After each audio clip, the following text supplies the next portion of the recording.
Hey everyone, welcome back. So in this lecture, we're going to be talking about adding the initialization code to our project to actually import the Firebase framework and also configure it.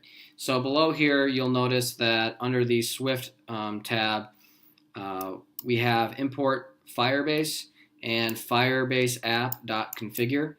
I will show you where you should add those two lines. So I've already done it, but if you go open your Xcode and remember, if I go show you really quick, just to reiterate over again,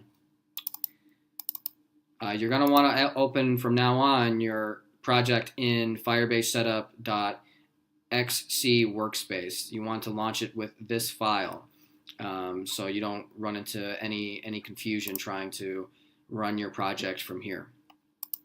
It's this file that you want.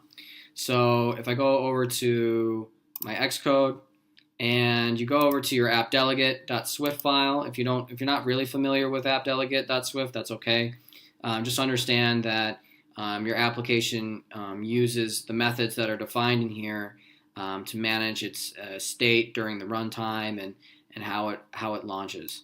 So the appdelegate is a very important file for your application to run.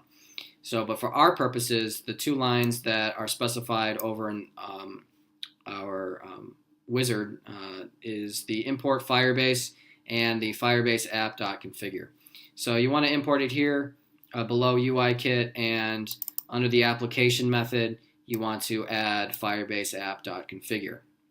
And if I stop this and run it,